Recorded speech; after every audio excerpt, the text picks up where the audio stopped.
Hey there, my Attachment Theory in Action podcast listeners and viewers. I'm your host, Jenna Kelly, and I hope this interview finds you well wherever you are listening or watching today. And today I am going to be my own guest on my podcast. It's the end of the year, and I know for many of us that can be a time to invite a lot of reflection in on what have we learned? What are we taking with us into the next year? And so I wanted to take this opportunity as a host and to bring you alongside of me. What have I learned from some of the amazing interviews that I've had as a new host to this podcast in the last 6 months? Just some cool takeaways. What have I learned about myself as well? So, one of the questions that I've been starting with every guest is inviting them to please share an attachment memory that feels really important to them and to the work that they're doing. So, I'd like to turn that question on myself and share one of my own attachment memories. So, one that comes to mind is with my dad. Probably no accident that my dad comes to mind as I've been reflecting a lot on my relationship with my dad, who unfortunately passed away this year. And he always modeled so much playfulness with me and my twin sister. And I don't know if he kind of intuitively just knew how important that was in attachment, or if that was just who he was as a person. Probably a little bit of both, because if you knew my dad, you knew he was always really playful. But one of the things that he did could be playful / traumatizing. Maybe that's another reason I'm in this field, right? We all have some trauma too. But he embodied this fictional character called the box monster. And to me and my twin sister, the box monster was as real as Santa Claus and the Easter Bunny. And I remember many times of being little, like one comes to mind, maybe we were around 5 or 6 years old, and we would get into these giant moving boxes and we would wait for the box monster to come. We couldn't see because we were in this box, and then the box monster would come and he would shake the box all around, and me and my sister would be screaming both delight and fear. And it obviously made a big lasting impression. And I think I chose this memory because the playfulness of my dad reminds me to be more playful in my work and in my role as podcast host, which I've often embraced with a lot of seriousness because, I want to make it this amazing thing. And what I think I need to remember is that playfulness is so important in anything that we're doing. And that playfulness when it comes to attachment is also such a critical component of attachment. Both as children are going out to explore, they need that freedom to play and learn and explore. And it can also be more of that tenderness of coming back in to that safe haven when they need some more closeness and proximity and maybe some co-regulation. So it's really important both for that secure base and safe haven pieces of attachment. So I'm really grateful that I got that from my dad. Of course, as I reflect on my relationship with him, it brings up a lot of other, times it was a complicated relationship and he was a complicated person. But playfulness was something that was never lacking. And so I'm going to try to take that with me more into 2024. Now, let's get into some of the interviews. They've all made a lasting impression on me. I'll start with our 3 most popular interviews, which in no way means that these are necessarily that one's better than the other. Some of the reason they may be the most popular is because they're some of our longer running episodes, ones that I recorded earlier in these 6 months. But the first one is Glenn Cooper and Deidre Quinlan from Circle of Security. And as the new host, I was determined I wanted to get, quote unquote, big name as Glenn Cooper, who is one of the founding fathers of Circle of Security. And then Deidre, who created the classroom approach to Circle of Security. So to me, I couldn't think of anything more fitting because Circle of Security has been such a huge part of my own professional development. And so interviewing them was really a dream come true. And one of the takeaways that I remember, we were talking about all of this really cool content and how do you apply circle of security to your work and to the classroom approach. But I remember, and I don't even know for sure, this might have even been before we hit record, but Glenn Cooper is retired now, but he's still out there doing volunteer work with people in the community, because it just goes to show that you can have written books and have a big presence.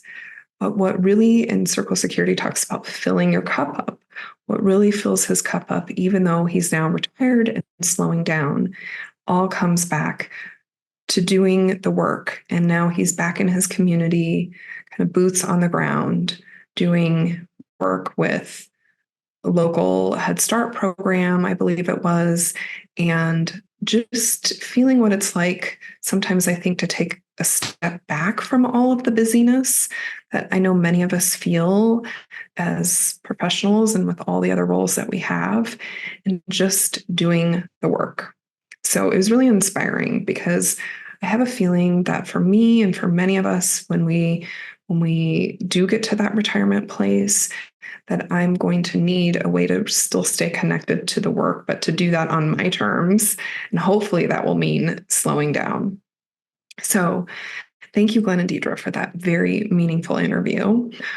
One of our other most popular interviews was when I got to interview Sheila Frick, who is an occupational therapist and author and trainer. And we talked about sensory integration. And one of my big takeaways from her is, and this is why I wanted her on the show to begin with, is because she talks about the vestibular system as kind of our internal GPS.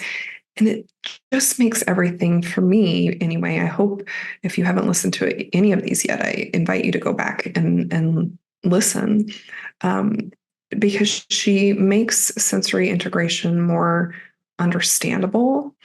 And she talks about that, of course, from her own perspective of being a child who had some diversity with her sensory processing, made her more sensitive at times, and the ways that she learned to manage that. And now she's doing that work professionally. And Sheila was and is just so passionate about the work that she's doing.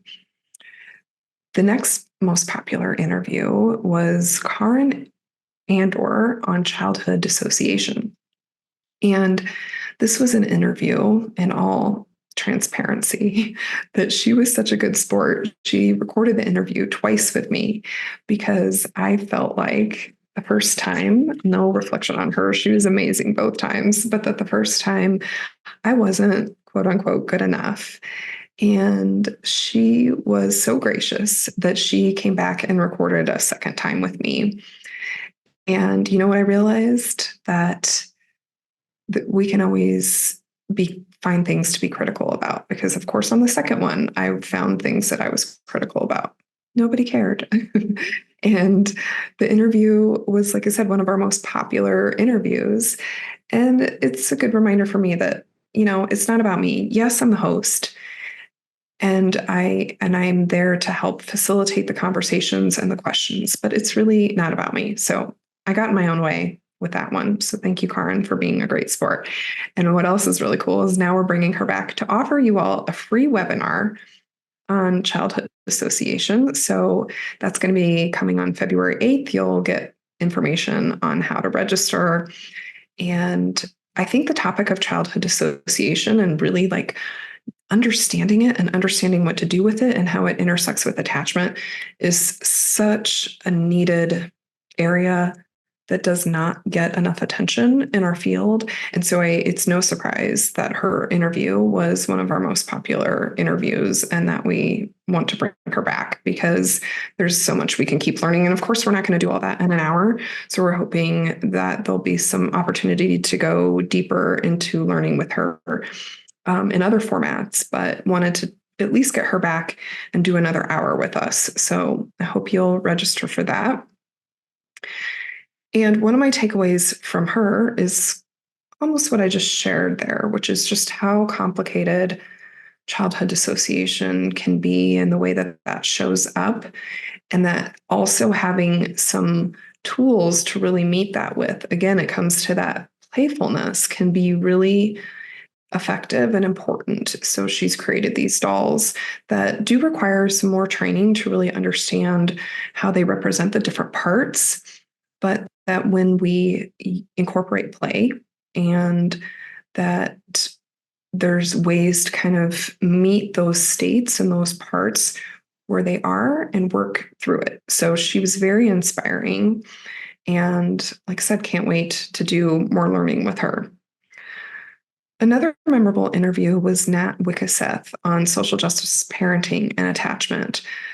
The takeaway from her, among so many, is that attachment does not have to be separate from what we're trying to do in social justice, and especially for communities that have been intentionally marginalized and oppressed, that even though there are real threats in those communities, that there's ways to still utilize principles from social justice to bring that into the attachment and parenting relationship so that it becomes more of a sense of empowerment and sense of this is, I can bond with you through social justice instead of it being this separate thing. It's very much part of the parenting relationship. So I love that about her. And I hope that you get a chance to listen to that interview as well if you haven't yet. Another memorable interview was when I interviewed Cirrus Raquel Rivas Verdejo on neurodivergence and attachment. I talk to people all the time about this interview. As soon as I'm working with anybody or talking with anybody who has a child with neurodiversity, maybe on the autism spectrum scale, I'm like, go listen to this interview because she is so inspiring in the way she helps and challenges us all to really think about neurodivergence as something to really celebrate and honor. And her inspiration and the way she talks about this, it's contagious. So check her out if you haven't already. Another interview that I did was with Dr. Jennifer Mullen, who is the author of the new book, Decolonizing Therapy. So I don't even know if I shared this with you, Dr. Jen, but I was so nervous for this interview. Again, sometimes I get in my own head, I get in my own way because I was so honored and excited to have her on. And this is a topic that I really want to do justice for. And so I really prepared deeply as I could for this interview. And it kind of shook my world a little bit when I was reading her book, as it should, especially for me as a white person. And I realized when I started doing that interview with her, something that I'm reminded of in all of these interviews is that people bring themselves to their work, to their books. And she brought her whole self, which was so down to earth and so easy to connect with. And once the interview actually started, all my nerves went away. And I was just captivated by her stories and what she brings to this field. So I really invite you to check out that interview if you haven't already, to buy her book. It's pretty life-changing. Another really memorable guest that I had was one of my most recent guests, Dr. Katie Hayden Roots, who talked about LGBTQ plus and attachment. And it was a very timely interview because she wrote this really cool article on really parenting our own inner child when it comes to holiday and social and family gatherings when you're raising a child who is maybe trans or queer. identified, and you are trying to do all these great things, and then you go to a family gathering, and how much that can bring up and destabilize all of the work that we've been doing, because it reminds us that we all still have this inner child and these attachment wounds that can come up in vulnerable moments. And it may not always be parenting a child with who may be sexually or gender diverse. It's a good reminder that it can come up anytime. But I think especially when you're, parenting and caregiving from with children who are even more vulnerable because of their identities, that we have to, as parents and caregivers and professionals, really do some of that inner child work and healing, and that it's never just a one and done. We're always on a journey with that. Another guest, my most recent guest, was Eli Harwood, who is the author of the new book, Securely Attached, and has a huge social media presence with her tag name, which is Attachment Nerd. I was also really nervous about interviewing her. And again, that quickly went away when I sat down with her, because then we could literally nerd out together. And we talk about all things attachment. And it's a reminder of how fun attachment can be, because I think that's the playfulness I started off talking about with my dad today, is that the reason I think her work and social media presence has taken off is because she brings a lot of playfulness into her messaging around attachment. So even though there's a lot of seriousness that goes on with attachment and looking at our own stuff, that we can still have fun with it. So thank you, Eli, for reminding me and our listeners and viewers to that. And thank you from the bottom of my heart to all of the guests that I've had on so far. It has truly, and just because I didn't mention every single interview doesn't mean that you didn't still impact me and our attachment and action podcast community, because it doesn't matter if the guest was a huge name with a lot of notoriety or someone that, again, maybe you haven't heard as much of. I have truly learned so much when I'm in these interviews. So one of the things that I want to bring into 2024 is more playfulness, like I said, and remembering that these interviews do not have to be perfect, just like attachment. It's not perfect. And that bringing my imperfect self is really what's needed. In fact, when I was interviewing Eli, we stopped recording and we're talking about just reflecting on the conversation. And I said, I think I said, too much, just like I just did right there. I said, that's something I have to work on as a podcast host, is I always say, and she's like, well, I always say like. And she's like, and speaking of, do you really need to work on that? And I was like, that's a really good question. That's a good point. Do I need to work on that? Says who? I think that critical part of me that, again, wants to get things right versus really just being the authentic me. And if I say too much, that's just part of me. So I'm going to try to show up in 2024 with less expectations on myself and continue to bring some amazing guests and continue to learn together. So I can't wait. I wanted to end us with a quote from Maya Angelou, who I've brought into some of the other interviews too, because her writing is always so profound.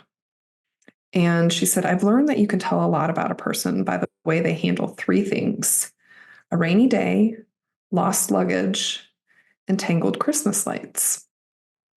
And she's got so many, quotes and profound writings that what drew me to this one in this moment. And I think what it is that all three of those things invite opportunity for our attachment styles to really come out. and both with ourselves, like what's our internal working model and our relationship to ourselves, and can we bring more compassion and love to all three of these situations for ourselves and for others. And there may be times with all three of those that we need to ask for help, again, depending on our attachment style, that might not come as easy. um, so a rainy day, lost luggage, tangled Christmas lights, I'm probably not going to handle all three of those beautifully. I could potentially have a moment, especially with lost luggage, which is why I never check a bag anymore if I don't have to. But, I could have a moment where I'm talking to that gate agent and I wouldn't want anybody to see what I just said or did. But it also, anytime we have those moments, invites us in to re-regulate, to reground, and to relearn, and to look at our own attachment systems. And when do we need some co-regulation and some help? And when can we call upon our own inner resources? And recognizing what capacity did we even start at when we approached all three of these things? Because at any given time or moment, depending on which of these I'm dealing with, or any of us are dealing with, it's really going to depend on where we are in our nervous system. What has our cup been filled today, as Circle of Security reminds us. So that's the quote I want to end us on. And I invite you all, as you come into 2024 and reflect on 2023, to invite in as much self-compassion and grace as you possibly can. And I look forward to continuing to learn together in 2024. If you have any good guest ideas, if you have any good feedback about previous interviews, I'm really open to hearing that feedback. In fact, one of my guests became a guest because she emailed me with some feedback about an episode. So feel free to do that. And I will see you next year. Take care.